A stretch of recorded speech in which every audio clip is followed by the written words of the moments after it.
Cashflow Diary Podcast, episode 149. Welcome to yet another exciting episode of the Cashflow Diary Podcast, the podcast that teaches you insider tips, tactics, and strategies for creating leverage streams of cash flow into your life. Learn from top-performing entrepreneurs, business owners, investors, and thought leaders from across the globe as they share their secrets to success. Like what you learn on this and other Cashflow Diary podcast episodes? Go to learninvestingnow.com and sign up to receive powerful tips and information that will help you succeed as an entrepreneur and investor. Now, here's your host, investor, entrepreneur, business owner, educator, speaker, author, and master facilitator of Robert Kiyosaki's cash flow game, Jay Massey. Hey guys, this is Jay. Now, we're going to get to the interview in just a second, but I got to say something, and I was just noticing, looking on iTunes, and I wanted to take a quick second. Like I said, I'm going to get you to the interview, and you're going to want to hear this one because it's just awesome. However, here's what we're going to do. I was noticing that we're approaching 150 episodes, and I'm excited about that. However, we're barely over 40 reviews. So we're trying to figure out what can we do. And we figured, hey, how about this? We set a goal. We were like, okay, by July 4th, we're going to go for having 100 total reviews. And we're going to ask you guys, you're the ones that are faithful listeners out there to help us get there. And here's what we're going to do. For everyone who has already reviewed us at least once, 5-star, we need the written kind of reviews. You're going to be entered into a drawing, and what we're going to do is we're going to give away 2 copies of the brand new version of the Cashflow 101 game, and all you have to do is put in a review. And again, we're trying to get there by July 4th, so we need to double the number of reviews, a little bit more than double the number of reviews that we currently have by July 4th. So if you guys can help us out, that would be great, because the way that you can participate in our mission to create more entrepreneurs and help people go out there to continue to provide clean, safe, affordable housing and become bigger, better, badder business owners, all you simply got to do is go to iTunes, leave us a review. And again, we're going to keep track of all of you that are faithful, that are out there helping us making that happen, and you'll be entered to win. Nothing else need be required. All right, here we go. All right, and welcome to another episode of the Cashflow Diary Podcast. I am your host, Jay Massey, and guess what? We're going to talk about cash flow today, and I know that that's absolutely surprising to you. You had no idea that that's what we were going to do, but here's what's more important. We're going to talk about it in a way that I don't think you're expecting. I mean, we've talked about businesses of all kinds. We've talked about, obviously, real estate, rental real estate, with commercial real estate, cell phone towers, all kinds of crazy stuff. But today, we're going to talk about what some would call, especially our guests, the number one best passive income strategy. We'll see if he's right about that. We're going to talk about land and cash flow, right? Doesn't sound like it goes together, but that's exactly what we're going to learn today, is how can you make land cash flow? I have a feeling that he knows how, because he's done it 5,000 times. That's a lot of property, ladies and gentlemen. And he actually thinks he knows what he's talking about. So let's find out as we listen to the land geek, Mark Podolsky. Mark, you there? Hey, Jay. How are you? Love that intro. Thanks. I'm great. I'm glad you're here. Now, we already know that you believe you've got the best passive income strategy. I get that, because that's what you say on your podcast. This is the passive income model that everybody should be using. We're going to talk about that for sure. But before we do, I got a question for you. Yeah. Now, all entrepreneurs, in my opinion, are very similar to yesterday's superheroes. So when I think about Batman and Robin or the Flash or whomever you like, they all go around, they dress up funny, and they save people from their own mess in various different ways. Great. And I think entrepreneurs do the same thing. However, before they were those superheroes and willing to save people and commit their skills to the betterment of mankind, they had an origin story. Maybe their planet blew up or they got struck by lightning. Who knows? Something happened to them that made them super, or decide to become super, and then they decided to serve others. So before you were out there transacting on thousands of properties and helping individuals with your podcast and resources to go out there and do the same. Who is Mark Podolsky? Yeah. Wow. I love the way you framed that. Jay, do you care if I steal that? Not at all. That was genius. Thank so you. basically my origin story is I was a very miserable, overworked, felt like I had no control, corporate refugee. I mean, I was working with private equity groups as an investment banker. Oh. And if we talk about having no control, right? You're the middleman there, a long sales cycle, 18 months, 24 months sometimes before you would get, hopefully this big commission check. And I had a 45-minute commute to work and back. I'm working in a cubicle. It's a very high pressure, high stress situation. You're getting micromanaged. And I'm thinking to myself, there's got to be a better way of doing things. There just has to be. I hope so. Yeah. So we hire this guy at my firm who was just brand new. And this is in 2000. And he's telling me that he's going to tax deed auctions, not tax lien, tax deed, where you actually get the property. Yeah. And he said he's buying property for like nothing and he's flipping it online. And I said, okay, that sounds amazing. What are your returns? He's like 300%. I said, no way. And I mean, Jay, I'm looking at companies all day long, probably over 1,000 companies a year, right? A great company had 15% EBIT margins, free cash flow. Your average company is 10%, and everything below that, around there, we'd see companies at 5 to 8%, right? He's telling me 300%. So I'm like, there's no way you're doing that.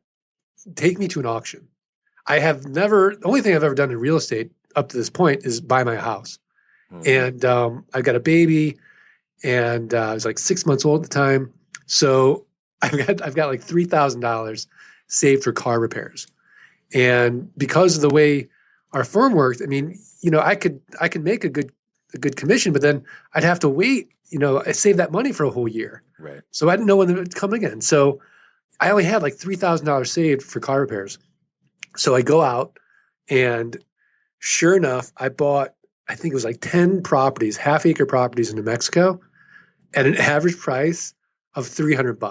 $300 for a half acre.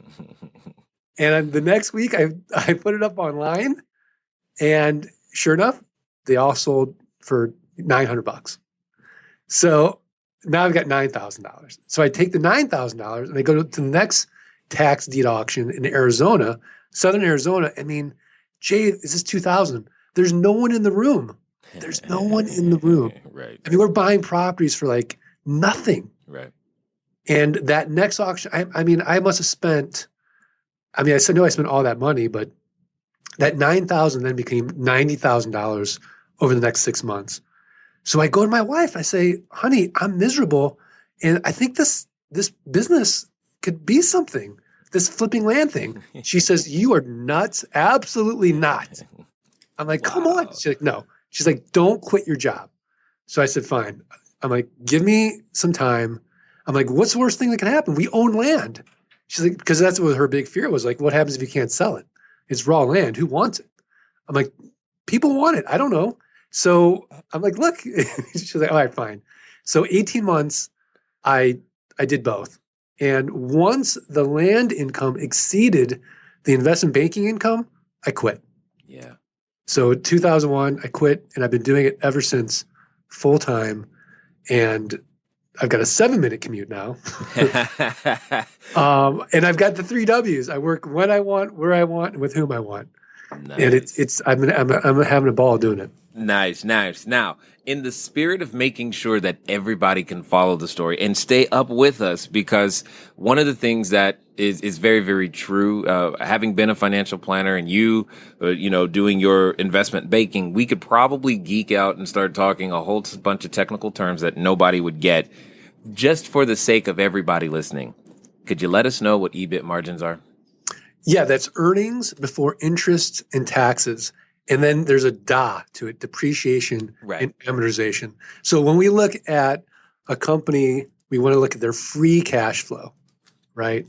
And we'll take out all the other sort of creative expenses that a company will run through and get their real, true free cash flow.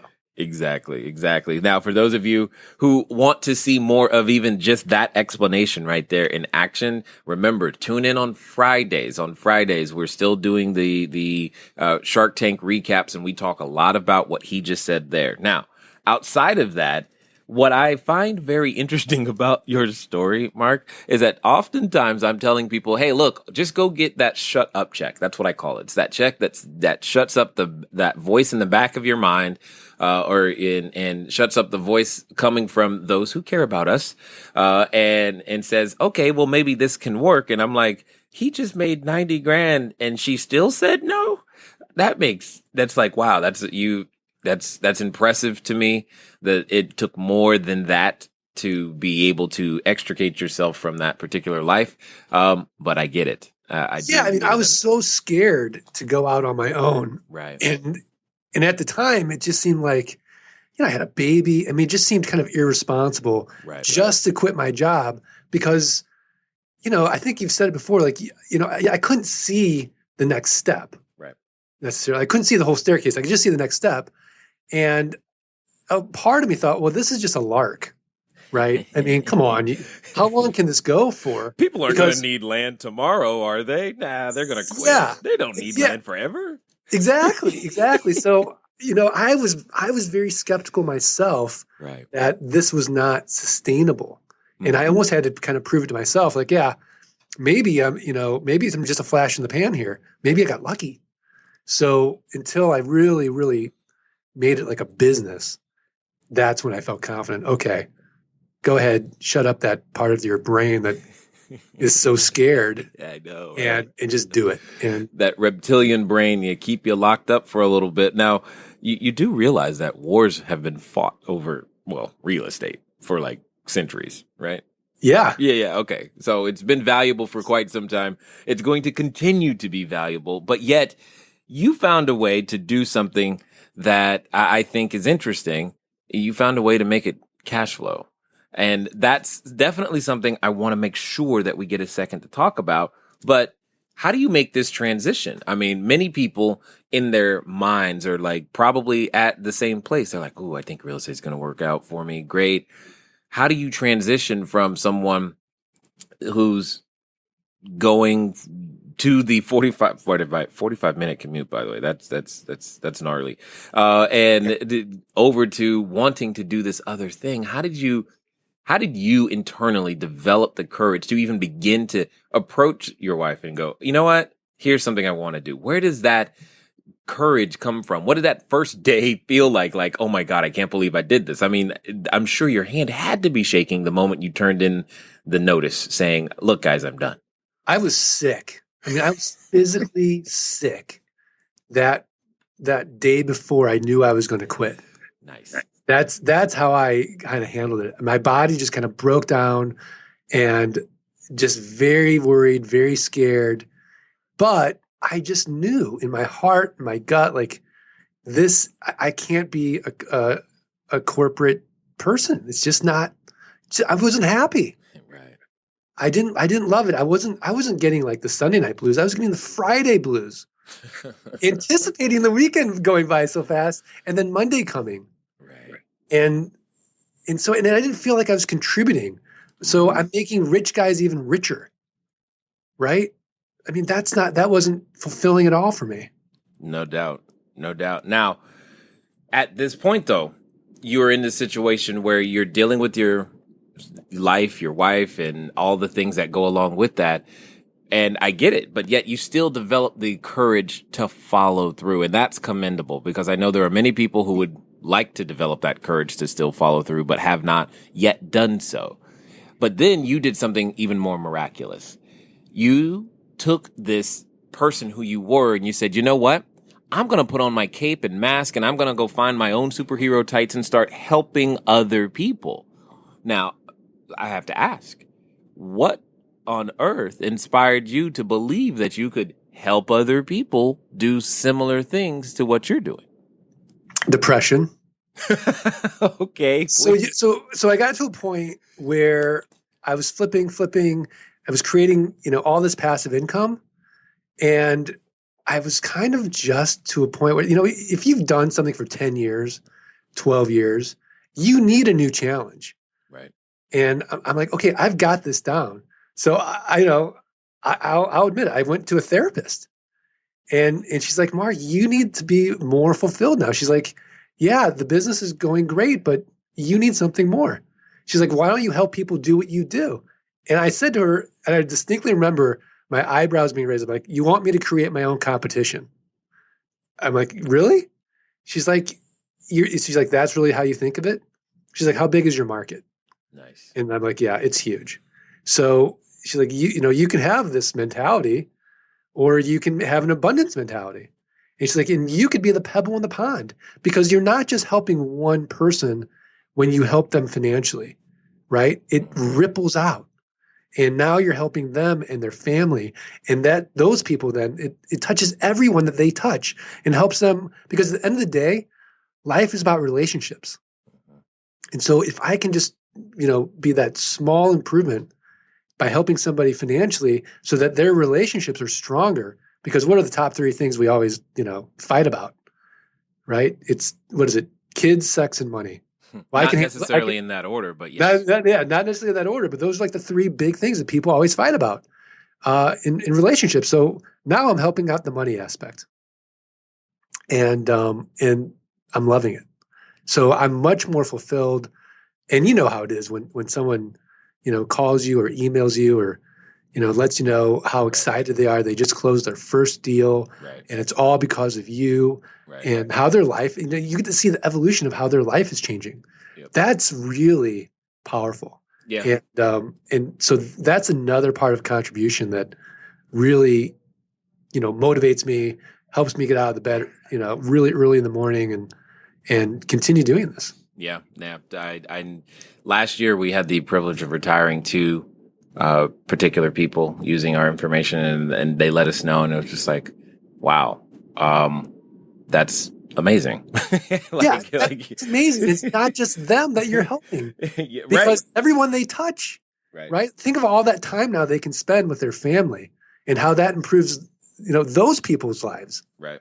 It's all because of you. It's crazy to think that you could have that kind of impact today. I mean, many of us walk around thinking we don't have any impact whatsoever. And it's been a series of choices for you. It's a series of choices for anyone listening. And I like what you said, though, because that feeling of contribution is huge. Once, as you go up, Maslow's hierarchy of needs, you got to get to that point of significance, that point where you're doing something other than just working for work's sake or just working for the money. And I appreciate you letting us know how you uncovered that, that was the next step for you, that you were depressed. I got bored personally. I spent way too much money on camera equipment and helicopters. And I was just asking friends, what do I do? I need help. I'm bored. So yeah. that this is good. Now that time to make that switch, when you did that, what was that like, that first person? Because there's always that first person where you go, okay, I'm going to do this. Are they going to really do it? Are they going to listen? Is anyone out there? Do they care? That had to be a whole new, the first time the superhero puts on the outfit and tries to save somebody, it's not always the best experience. Yeah. I remember I hired a consultant to help me organize that part of the business. Got it. And he basically said, look, create like this landing page and give something of value for free. And I remember looking back now and just embracing the suck. I was so bad at this. My videos are terrible. Everything looked bad. But sure enough, I discovered I had a market. And my first client, I remember he called and I just had like a little blog post on my site. I said, if you want to learn this, contact me. And it was just as simple as that. And I had no idea of what I was going to, do as far as coaching. Good. So good. all I did was I called up my consultant. I said, well, I've got a client. Now what do I do? He's like, record everything you do and make that a program. Yep. And that's how it started. And that's what I did. And, so. That's funny. I like it because that's exactly what happened. I was at a networking event. Guy said, hey, will you teach me everything you know? I'm like, sure. Don't even know what that means at the moment, but it didn't matter. It just meant that I was going to teach him everything I knew, and I knew to record everything as I did it. And that was it. It was like, okay, let's just start there and kind of go. Now, at this point, I'm sure somebody is wondering, how does land cash flow? You've got to explain this to us. Right. We got this, the most illiquid asset in real estate. Right. How do I do this? Correct. Okay. So basically in my niche, right? So I'm not buying, multi-million-dollar tracts of land, right? I'm going after tracts of land that are outside or in the path of growth. So more rural, right? Properties that are more inexpensive. And I want to target people that have two attributes. Number one, they live out of state, and number two, they owe back taxes. So when we don't value something, we don't pay on it. So then we send them an offer that's really, really low. I mean, you'd be surprised how nasty people get when they get my letters. So but there are a percentage of people that are like, yeah, I want to sell my land. So we go ahead, we buy it pennies on the dollar, and then we create this irresistible offer. I like to do a car payment, maybe $197 down, $197 a month, or $500 down, $250 a month, right? Depending on the property.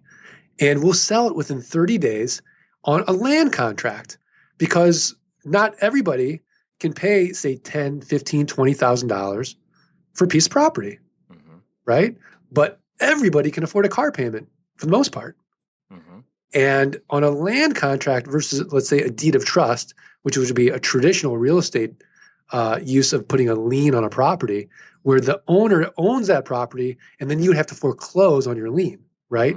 A land contract, the property stays in my name. So as I'm getting these payments, and let's say they miss a payment, then the property is still in my name, and I can quickly resell that property and go on. So it's almost like a bond, if you will, if people fall out, which, because we don't do credit checks on purpose, because I want it to be a bond, we do have a high default rate. It's about 30%. But we sell it real fast again, 30 days later. Right. Exactly. Get that down payment again and go on and on and on. So we usually get our principal out within either within the down or within the first 12 months. Okay, hold on. I want to make sure everybody understood exactly what you just said, especially when you said you get your principal back within the down payment. Right. Because I don't know if they understand numerically what that means. So please expound upon that. Are you tired of letting good cash flow generating ideas go to waste? Go to cashflowdiary.com/ready to apply for a complimentary, yes, that means free, one-on-one breakthrough session. Take action now. Go to cashflowdiary.com/ready. Again, that's cashflowdiary.com/ready. Before we get back to today's episode of the Cashflow Diary podcast, your host, Jay Massey, has some important insights to share with you. Let me guess. Right about now, you're thinking about land. You're like, what on earth are we talking about? Hey, real estate comes in all forms and fashions, and it's only limited by your creativity. And as you can hear, that is what we are talking to, a very creative individual who's going out there to find a way to put raw land to great use. That's the fun part about being an entrepreneur, is that you can finally get paid for your ideas and reap the full value if you so decide to put your mind to it. Well, I don't want to delay any longer, so let's get back to it. Okay, so let's say I buy a property for $1,000, right? 40 acres for $1,000. Now the true... Whoa. How many acres? 40 acres. I just want to make sure people are hearing this. Keep going. Yeah. Go ahead. So again, pennies on the dollar, right? The true market value of that property Now we're going to go and we're going to extrapolate time value of money. I might hold that note for 15 years, right? So 15 years from now, that property will be worth, let's say, $20,000. So we get $1,000 down, and then we make it a car payment, maybe $250 a month at an easy interest rate, maybe 8.7%. So we're not, most people on land, it's like 11%, but I do a little bit lower, right? Mm-hmm. So then they make their payments, and at the end of that 15-year term, we go ahead and we provide title insurance and we convey ownership to that property, to the person. But now with my $1,000 down, that second month's payment of $250 is all profit. And so you can figure out the ROI on that. It's huge. It's larger than the average bear, which is great. Yeah. Yeah. And let's say that I need cash, right? And Jay, you've been paying on that note for 2 years, which we would call it seasoned. Yes. And the property, you have the note for $20,000. Well, don't you think I could easily find an investor that would want that property for, say, $10,000? No, I think you could find 15. For $15,000, exactly. Now, again, because it's raw land, they don't want to own that land. So we basically come up with an agreement for them that if you have to default, we'll go ahead and resell it for you and get you back on, get your money, back in working. Got it. Excellent. So this becomes an excellent strategy for someone who's busy doing something other than what you do full time. That's what I'm hearing. Correct. I've got a student. He's a full-time firefighter. He does this 2 days a week, and 2 hours a day. And he's been doing it for a couple years. He has now exceeded his passive income has now exceeded his firefighter salary in Massachusetts. And those guys do pretty well. So he's doing 6 figures passively. Say that again. I think that I want everybody to hear it. He's making 6 figures passively just by buying and selling raw land. And here's the thing, everyone. There are so many ways to skin the real estate cat at the end of the day. And this is the very strategy that he says is the best passive income model on the planet. Now, I'm going to admit, it's pretty darn good, but I still don't think it's the best. And you know that. I know that. It's the best. There's no tenants, no toilets, no termites, no trash. I don't need to protect. It's a one-time sale. I got it. I hear you. I hear you. What's better? What's better? I don't you really want to go there? What's better? There's so many different things that are better. Does it require more work? Yes. What I'm talking about will require more work. You're absolutely right. So from the work standpoint, yeah, you win. Great. But that's all I wanted to hear you say. Well, from the is that it? That was it. So we're good now. I'll take it. You win. All right, got it. You just wanted to hear the words "you win." Got it. So exactly. Because as I said before, the one asset or the one benefit from real estate you don't get in that model is depreciation, and that for some is huge. When you can put yourself and master your AGI with it to the point to where you owe no taxes, that's kind of cool. Now, gee, can't I invest this land in a self-directed IRA? And you could grow tax deferred, but tax deferred isn't no taxes. That's all I'm saying. All right, it's still deferred. Right. I'm hearing you. I'm not saying what you've got is great. I believe you. That's why I want everybody to know. Look, here's another way you can go out there and make some cash flow happen. And I agree with you. And then, there's a time in my head where I can see myself even going to do a few thousand of these. To be honest, we'd have to move them much faster than you said. Was it 10 acres? That was that first one, the 10 half acre. I'm like, that's not going to make me too excited. Right. But we have to move much faster on that. But at the end of the day, there's a position, there's a reason to do this. This is very similar to what we do when we carry financing on single family houses or something. It's very, very similar in that particular essence. So it makes total and complete sense in that regard. Right. So, and it's simple, and you have a low barrier to entry. Oh, yeah. You don't have to go out and raise money. In fact, you don't need any money. Yeah. Well, How do you do the auction part then? Because Well, that's interesting to me. well, basically what we would do is, I mean, I guess you would need some money to do a letter writing campaign, Okay. right? Okay. But let's say that you've got a piece of property that I want and I don't have any money. Well, Got it. you're distressed, so I'll do an option with you. Got it. So for a $50 option, I'll market that property for 95 days. And if I can make money on the other end of it or wholesale it, then we'll just double close it. Or I'll sign the contract. Yeah. Well, I made the assumption that you were still going to the auction. What you just said is you went seller direct. So now it all makes sense. Yeah. Yeah. Okay. Got it. That totally. Again, this is what you're doing. That's exactly how I started, except I did it with houses, and you just did it with raw land. And so, which begets one of the questions is, how do you find? You said you sell them online, because I've sold all my property by finding the person. So I'm curious, how did you find the buyers? Yeah. So the buyers are out there, and there is definitely different niches of people that love raw land. The military love raw land. Have you heard of Nat Geo Preppers, that show? No. They're kind of like survivalists, but they call themselves preppers. Huh. There's millions of preppers in this country that are hoping for the best, preparing for the worst, and they want somewhere to bug out to. So you can niche your way in your marketing to find these people. And I mean, you can sell property on Craigslist with the right keywords, and it doesn't cost you anything in marketing dollars. And ladies and gentlemen, this is why he's the superhero when it comes to land. I know these are new. This could be new concepts for many of you. I know that his techniques for finding the buyers are definitely something I hadn't heard of.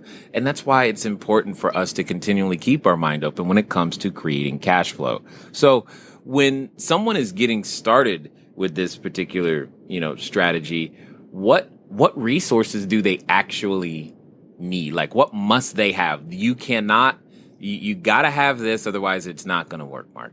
You've got to have some education as far as due diligence, because if you don't know how to do your due diligence with raw land, yikes. Right. That can get you into serious trouble. And so that is really, really key.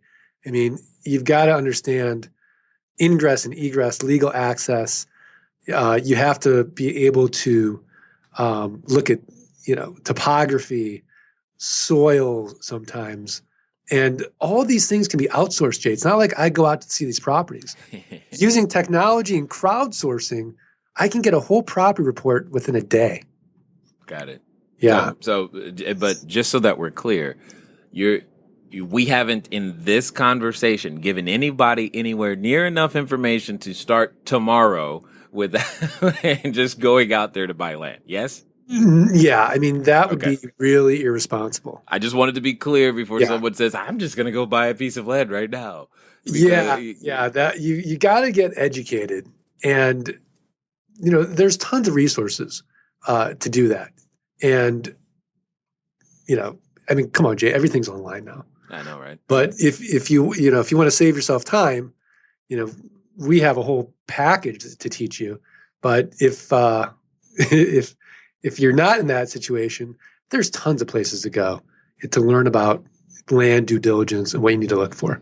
Absolutely. Now, in this transition period or transformation period, really, what have been some of the biggest entrepreneurial lessons, I would say, that you've learned? Discipline. Oh. Discipline. The discipline. He said the D word. Keep going. This is going to be good. Yeah. To have the focus every day and think to yourself, what are the two most important things what is this business about? And at the end of the day, Jay, this is about deal flow and marketing. Yep. Right? Everything else is ancillary. Everything else. And then you need to step back and have the discipline to create systems. Because we don't want to have another job for ourselves. We want a business. I want my children to be able to take this over, right? I want to be able to die tomorrow and my family's fine because the business is running on autopilot. Yep. Yeah. And you know, when you first start, like the first, I think 3 or 4 years, I did everything myself, everything. And it never occurred to me, oh my gosh, because I was having a lot of fun doing it. But if you want to get to the next level and start thinking like an entrepreneur, then you really have to start creating systems and having that discipline at every task and say, is that task better done by me or somebody else? And so I'm always thinking about comparative advantage. You know, most of the time, the answer is somebody else. The answer is somebody else. So, you know, and so it's funny because like sometimes my students are like, well, I did this and this. I'm like, okay, but think about the comparative advantage. You know, LeBron James might be able to type 100 words per minute, and he needs a type of letter. Right? He can type 100 words per minute, and he needs to type a letter. Right. But the time that he's taking to type a letter, he could be out doing a Nike commercial that builds his brand, and that's really where he should be spending his time. He shouldn't be doing anything else except playing basketball. Right. Yes. Yeah, that would be funny too. He should do a commercial with him at the typewriter. Simply that in and of itself. That would be funny. I think so. Even if you're really good at something like, you know, web development or tech, like, you know what I mean? Like, still, there's someone better out there, because your time needs to be spent, you know, building your business and keeping your focus on the two things that really make you money in real estate, which is deal flow and marketing. Indeed. So, with all that being said, we've got to now have that faithful conversation. I want to know, what was the largest mistake you've made so far? Oh my gosh, Treasure Lake. Notice how quickly it came up. I just want everybody to notice he knew exactly what it was. There was no hesitation. I was thinking about yachts and mansions and you know, a jet. Like, I was going to make millions of dollars on this deal, because it took me 3 years to negotiate this deal. It was a big, beautiful development in Western Pennsylvania outside of Pittsburgh. And it had 3 lakes, 2 PGA rated golf courses, beautiful $1 million homes, but it was overdeveloped. And I made a deal. I was picking up the property for nothing, Jay. Nothing. And I had a deal with the Property Owners Association, because the Property Owners Association fees were maybe $900 a year for this development. So I was going to pick up 1,000 properties, and I thought, oh my gosh, this is going to be so fun. And guess what happened, Jay? Oh, it wasn't fun. Oh, 2008 happened, Jay. Nice. And you know, it's the first time that I broke even on a deal. I haven't lost money on a deal, but when I factored in my time, I really broke even on this deal. And we could not give these lots away. Nobody wanted to be in this community because of the Property Owners Association fees. And I had such a small, tight market of people that I could market to that would even want those properties. And the local builders were thinking to themselves, well, I was buying these properties just for a little bit more than what he's, what he paid for them. So why should I pay retail from Mark? And I couldn't sell the property. Wow. It was really tough. Yet you made it through. Went back to my bread and butter, which was the rural properties that people want that have low taxes and no fees. Well, and here's the thing. Here's the thing that I'm trying to underscore is that when you cross that line over to being an entrepreneur, once you put on the cape, there's usually no going back. You know, you put on the mask, you put on the cape, you're stuck. Even if your cape gets raggedy and your mask is torn, you're going to find a way to figure it out. You didn't run back and say, okay, I'm done. I'll go be an investment banker again. That too is a decision. Right. Yeah, no. And when a lot of my competitors who were doing a lot better than me because they were leveraging, went under, I had a big market to myself for a couple years. Even though the properties were harder to sell in 2008, 2009, I was still getting those monthly, or I should say daily checks coming in automatically on payments, right? So that allowed me to be very comfortable, but it was still an adjustment, and I had to pivot and look at, it really forced me to be a better business person too. It was actually a blessing in disguise. It's funny how that's the case. The thing that freaks us out, scares us, at least in the moment, or I'll say scares me in the moment, turns to be the very training ground that I probably needed from the beginning, and helps us to become something bigger, better, badder in all the ways that we're talking about. So here's the question now. For the person who's like, because I get this, and I'm guessing you get this, because I get it a lot. Right. Well, I wanna do it, but I don't want to make any mistakes, and I want to get it right the first time. Is that even possible? No, not at all. In fact, I don't know any endeavor worth doing where you're going to achieve perfection. Nothing worth doing. And I'm getting back to when I first started, Land Geek, I had to embrace the suck. It just had to be good enough. Yep. Right? I think good enough doesn't get enough merit to it, or, people don't talk about it enough. I was listening to an interview, and this woman was saying, I'm not into half-assery. Well, good enough is not half-assery. Right. Right? Good enough is you did your best, and now you're going to ship it, and you're going to do it. Right. At some point, you got to buy the property and take that leap. It's not that you didn't, it's not going to be perfect. No, never. In fact, it's never perfect. I say two things. I say it's imperfectly done is better than perfectly undone. I love that. Because, otherwise you never ever get started. You won't let yourself go out there and try, and just understand that that's one of the things. It's just part of the process. There's no avoiding it. Okay. And you gotta get to the point to where, you know what? I always tell people to fail fast, fail forward, fail frequently, because the sooner you get through that, then you can get closer to that vision of perfection that you have and holding on to in your head that you actually think is the first version. I mean, this is why our English teachers, if they said anything, there's like, start with a rough draft, because you knew the rough draft by definition wasn't supposed to be the final version. And even though you spent 10,000 hours reading, the first draft of your business is not going to be the final version in any way, shape, or form. Exactly. Exactly. I couldn't agree more. I love the Japanese term kaizen. Right. Which is just small daily incremental improvements. Constant and never ending. It's never ending. And it's never going to be perfect. Indeed.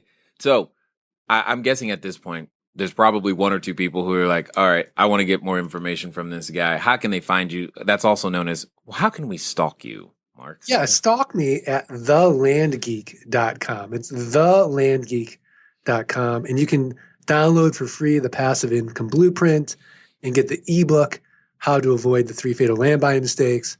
And you can check out the podcast, which Jay's on, the Best Passive Income Model podcast. And you can even hear us argue some more. That's true. That's true, because there are many passive income models. I just don't think that one's the best, but that's okay. It's all right. So here's the question then. Final question. Sure. For the person listening right now who's considering for the first time in their life, they're probably on their way to the superhero outfit store right now, picking out their cape and going, ooh, do these cufflinks match? They're on the way there, ready, beginning, but they're still feeling like you felt the day before you actually let go of your prior employment. What would you say to them? Good for you. If you're not scared, there's something wrong with you. Ain't that the truth? Yeah. So feel the fear and go and do it anyways. Yeah. But don't ignore it. Embrace it and know that if you weren't feeling this way, it's probably not something worth doing anyways. If you're not a little scared and a little excited at the same time, this probably isn't for you. Yeah. Yeah. I mean, life is short. I mean, go out there and make a difference and make a dent and, do those things that are scary. Yeah. Yeah. I mean, I always equate business to skiing. If you've ever gone skiing, it's a little scary. And if you're not falling, you're probably not skiing hard enough. Yeah. Yep. Yeah. Got it. Makes perfect sense. Makes perfect sense. So, I just want to say I appreciate you taking the time here to share with everyone yet another way to create cash flow that they may not have considered, and just some of the lessons that you've learned along the way. Thanks, Jay. I'm happy to share with everybody the best way to make passive income. All right. Thank you very much. All right, ladies and gentlemen, you know what time it is. It's time for you to move at the speed of instruction. What does that mean today? It means go over to thelandgeek.com, because I'm guessing that you're going to learn something, because it's another way. This could be the way that you finally find your ability to get into the real estate market and make that passive income. Who knows? This could be the retirement strategy you've been waiting to hear. Just remember, whatever you're going to do, go out there, fail fast, fail forward, and fail frequently, but do so with some guidance from Mark even. It's been fun talking to you guys today. I look forward to talking to you soon. Until next time.